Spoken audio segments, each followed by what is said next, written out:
From the moment 17-year-old Jalen Miles stepped into the dazzling world of Valancourt jewels, he knew this place wasn't built for someone like him. With chandeliers made of cut crystal, marble floors that seemed to whisper with every step, and soft jazz playing in the background, it was the kind of showroom that made you fix your posture just by entering. But Jalen didn't let the atmosphere rattle him. He came from East Braxton, a neighborhood most people only heard about on the news. He knew what it meant to hustle, to work with pride, to walk into rooms that never expected to see someone like him. And 2 months ago, he'd defied expectations when he was hired as a part-time showroom attendant at Valancourt Jewels.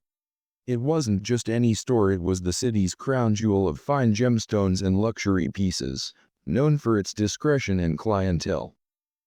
It was Mr. Francis Ainsley, the kind and unassuming owner, who had given him the chance. Mr. Ainsley was in his 60s, white, well-dressed, and known for speaking in a calm, thoughtful manner. "I don't choose my staff by the shine of their shoes, Jalen," he had said during the interview. "I choose them by the shine in their eyes." It was the first time someone outside his family had ever said something like that to him. But not everyone at Valancourt was welcoming. From the start, Jalen had felt the side-eyes and snide remarks. The worst came from Trevor Langston, the assistant manager, who always wore a grin that never reached his eyes. Then there was Melinda Cross, the showroom stylist, flawless, sharp-tongued, and always quick to undermine Jalen's input. "Hey Jalen," Trevor had said once, not even bothering to whisper, "you polish those display cases so hard, you trying to find your reflection in your future." Melinda giggled. Maybe he's hoping one day he'll find himself behind the glass instead of in front of it. Jalen never replied. He just kept working, arranging the pieces with meticulous care, greeting customers with respect, and always being the first to arrive and the last to leave. And Mr. Ainsley noticed. "You've got presence, Jalen," he said one morning after a wealthy couple requested Jalen by name. "The kind of presence that makes people trust you with what's precious." Jalen just smiled. "Thank you, sir." One quiet Wednesday morning, a new shipment arrived, 10 armored cases delivered directly from the exclusive supplier Nova Gem Elite, based overseas. The entire team was called into the backroom to assist with inspection and placement. Jalen worked alongside Trevor, Melinda, and Hazel Kim, the inventory coordinator, with a quiet voice and an organized clipboard. Piece by piece, they laid out the items: sapphires, opals, flawless diamonds, platinum cuffs.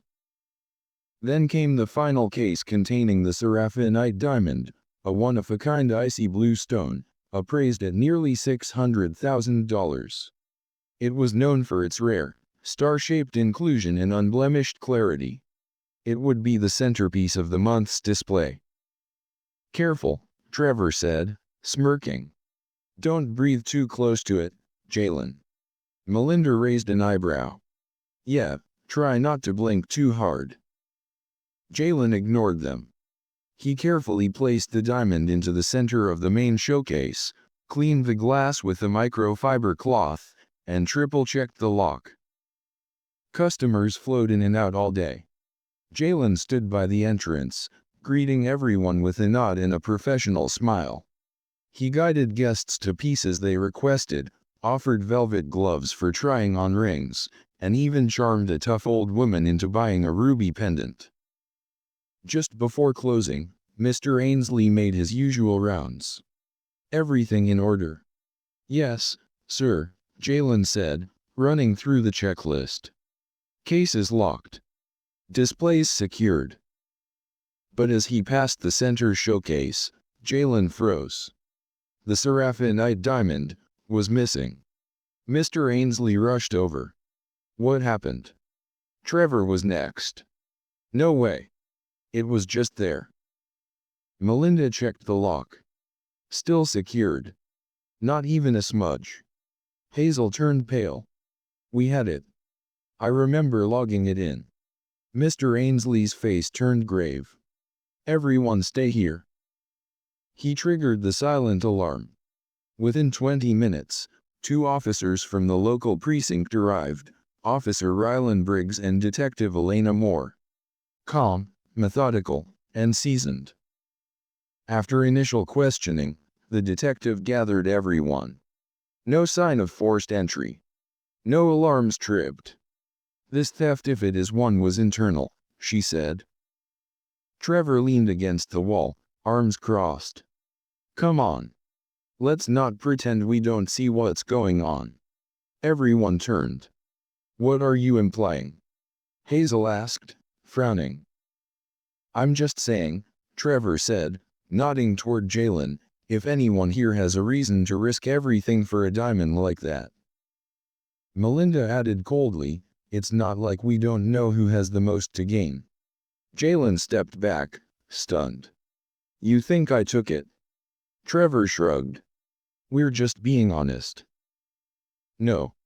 You're being racist, Jalen said, voice steady. Because I'm not like you because I live in East Braxton, suddenly I'm the suspect. That's not it. It's exactly it. Don't dress it up. Mr. Ainsley raised a hand. Enough. That's not how we treat each other here. Detective Moore narrowed her eyes. Let's review the footage. They spent hours watching camera feeds. They saw Hazel logging each item. Trevor carrying cases. Melinda arranging displays. Jalen polishing the glass and locking cases.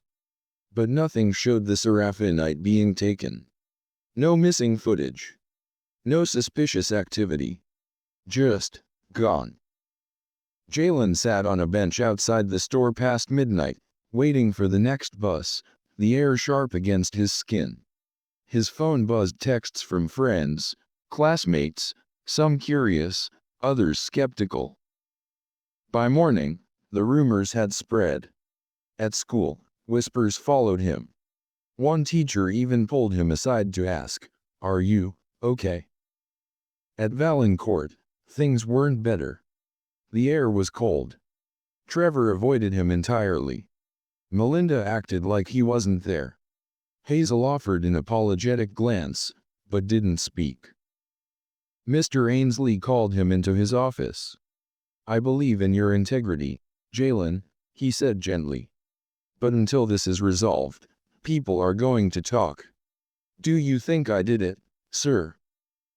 No, Mr. Ainsley said without hesitation. But I'm not the only voice here. And the weight of suspicion is heavy. 3 days passed. Sales dropped. Clients grew wary. The insurance company was demanding proof of inventory. Jalen was allowed to work, but every step he took felt watched. And then, on the 4th morning, Hazel ran into the showroom holding her tablet. Mr. Ainsley, you need to see this. An email was displayed on her screen. Dear Mr. Ainsley, we are writing to inform you that the Seraphinite diamond was inadvertently held back in our European vault due to a tracking miscode in our logistics system. It was mistakenly marked as shipped, but it was never included in your delivery.